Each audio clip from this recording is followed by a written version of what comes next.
بسم الله الرحمن الرحيم الحمد لله رب العالمين أشهد أن لا إله إلا الله وحده لا شريك له وأشهد أن سيدنا ومولانا محمدا عبده ورسوله أما بعد فأعوذ بالله من الشيطان الرجيم بسم الله الرحمن الرحيم ولو شاء الله ما اقتتل الذين من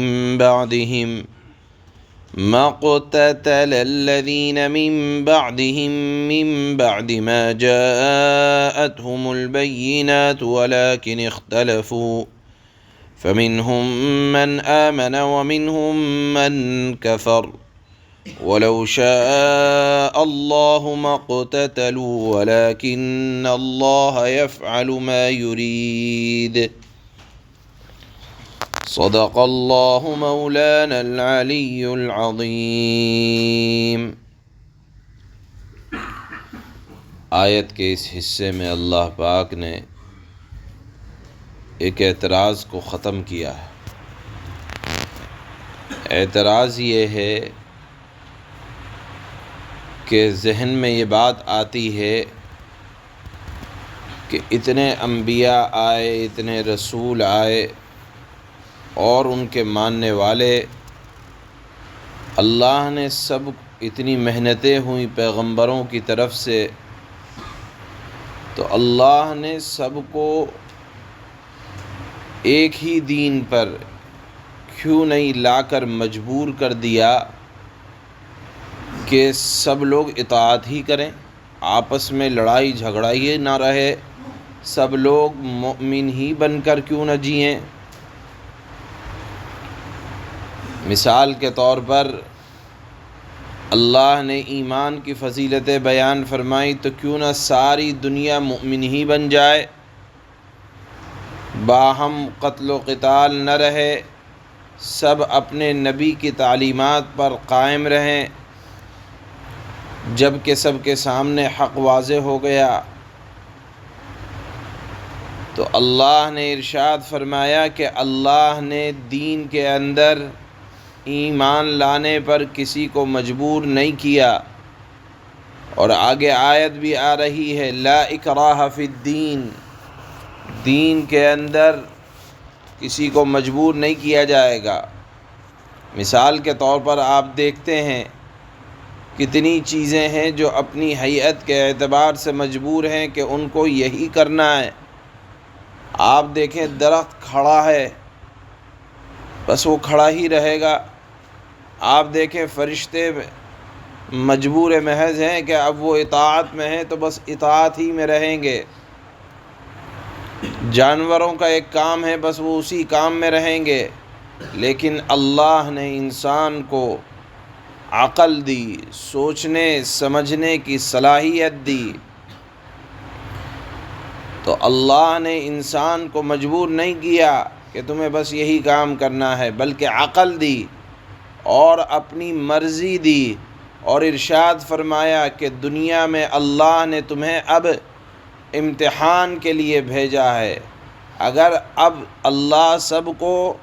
صاحب ایمان ہی بنا دے، مجبور کر دے کہ بس یہی کام کرتے رہو گے، تو دنیا بنانے کا مقصد کچھ نہ رہا۔ اللہ نے ہمیں اور آپ کو عقل دی، اپنی مرضی دی، نیک اور بد دونوں راستے دیے اور اختیار دیا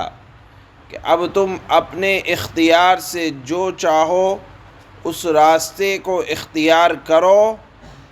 اور یہ دنیا ایک امتحان گاہ ہے، تمہیں یہاں امتحان کے لیے بھیجا گیا ہے، اور اگر اللہ مجبور کر دیتے کہ نہیں بس یہی کرنا ہے، اس کے علاوہ کچھ اور کر ہی نہیں سکتے، جیسے فرشتے کہ وہ چاہ کر بھی اللہ کی مخالفت نہیں کر سکتے، اللہ کی مرضی کے خلاف نہیں کر سکتے، ان کے اندر اللہ نے مخالفت کا یا اللہ کے احکامات کو نہ ماننے کا مادہ ہی نہیں رکھا ہے، انسان کے اندر رکھا ہے اللہ نے، شر اور خیر دونوں، اور پھر عقل دی، سمجھ دیا، اور ساتھ میں اللہ نے اپنے نبی کے سلسلے کو جاری رکھا، اور بالآخر یہ سلسلہ اللہ کے نبی صلی اللہ علیہ وسلم پر مکمل ہوا، اور اللہ نے فرمایا کہ تم اب اپنی مرضی سے جو راستہ اختیار کرو گے، تو اگر وہ تمہاری خواہش کے مطابق ہوگا تو وہ اللہ کو ناراض کرنے والا ہوگا، اور اگر وہ اللہ کی مرضی کے مطابق ہوگا تو تم دنیا کے اس امتحان میں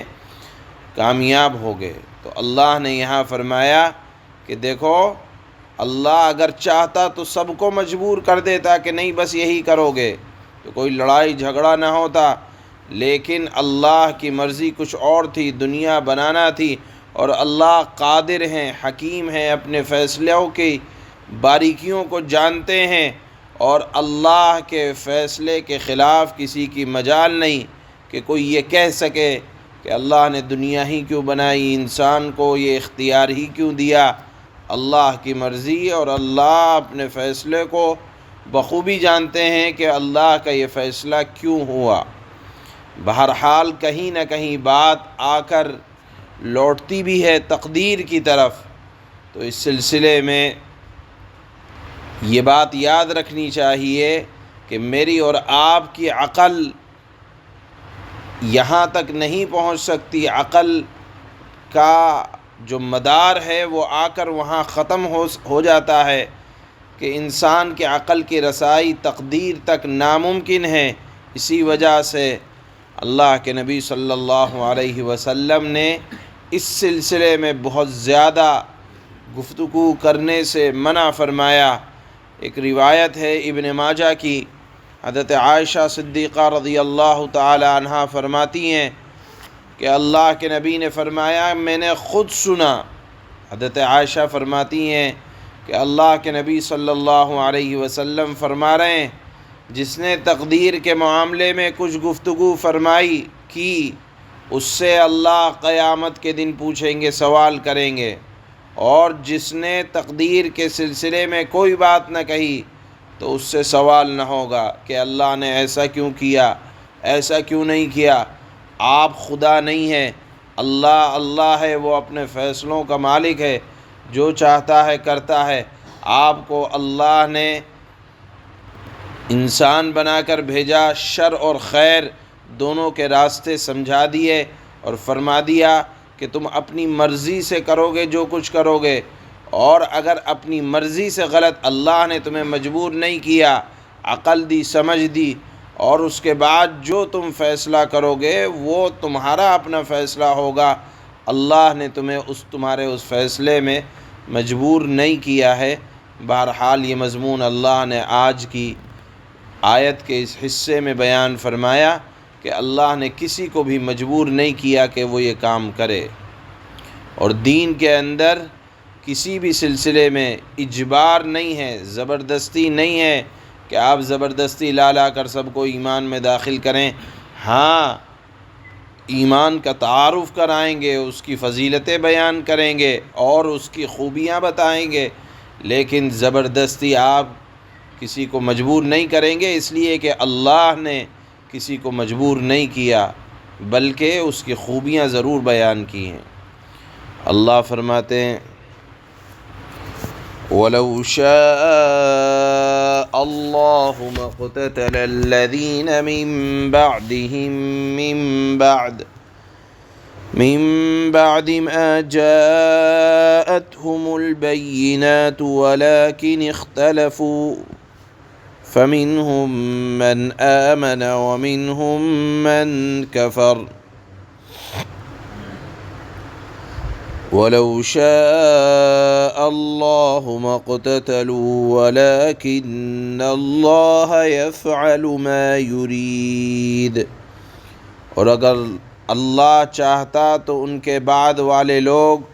اپنے پاس روشن دلائل آ جانے کے بعد آپس میں نہ لڑتے، یعنی انبیاء کے ماننے والے آپس میں نہ لڑتے، اللہ سب کو مجبور کر دیتا کہ انبیاء کو مانو، لیکن اللہ نے کسی کو مجبور نہیں کیا پھر کیا ہوا؟ اللہ فرماتے ہیں وَلَٰكِنِ اخْتَلَفُوا، لیکن لوگوں نے خود اختلاف کیا، یعنی کسی نے اپنی مرضی سے ہدایت والا راستہ اختیار کیا اور کسی نے اپنی مرضی سے اپنی خواہش کے مطابق اپنے دین کو ڈھال دیا۔ تو اللہ فرماتے ہیں فَمِنْهُم مَّنْ آمَنَ وَمِنْهُم مَّنْ كَفَرَ، چنانچہ کچھ ان میں سے وہ ہوئے جو ایمان لائے اور کچھ وہ ہوئے جنہوں نے نافرمانی کا راستہ اختیار کیا۔ وَلَوْ شَاءَ اللَّهُ مَا اقْتَتَلُوا، اللہ فرماتے ہیں اگر اللہ چاہتا تو وہ آپس میں نہ لڑتے، یعنی سب کو مجبور کر دیتا، لیکن اللہ کے ہاں کسی بھی معاملے میں کسی کے اوپر زبردستی نہیں ہے۔ اللہ نے انسان کو اختیار دیا، ہاں فرشتے مجبور محض ہیں، چرند پرند جانور سب مجبور محض ہیں۔ اسی طرح آپ دیکھیں پہاڑ ہیں، پتھر ہیں، مجبور ہیں کہ ان کو اسی حالت میں رہنا ہے قیامت تک، نہ ان کے اندر عقل دی نہ سمجھ دی۔ آپ دیکھیں درخت ہے وہ اسی حال میں رہیں گے، مٹی ہے وہ اسی حال میں رہے گی، مجبور محض ہے کہ لوگ زمانے تک رونتے رہیں گے، لیکن اللہ نے انسان کو عقل دی، سمجھ دیا، اختیار دیا کہ جو چاہو وہ کر لو، لیکن اگر اللہ کے فیصلوں کو اللہ کی مرضی کے مطابق اختیار کرو گے تو دنیا دارالامتحان ہی، یہاں کامیاب رہو گے۔ چنانچہ اللہ فرماتے ہیں وَلَٰكِنَّ اللَّهَ يَفْعَلُ مَا يُرِيدُ، یعنی اللہ نے اپنے فیصلے میں کسی کو مجبور نہیں کیا ہے۔ کیوں؟ اس لیے کہ دنیا دارالامتحان ہے اور اللہ امتحان لینے والا ہے، اور اللہ کے فیصلوں کے خلاف کسی کو منہ کھولنے کی اجازت نہیں ہے کہ اللہ نے ایسا کیوں کیا، ایسا کیوں نہیں کیا۔ کیوں؟ اس لیے کہ اللہ وہی کرتا ہے جو اللہ کا ارادہ ہوتا ہے، اور اللہ سے کوئی باز پرس کرنے والا نہیں ہے۔ سبحان اللہ۔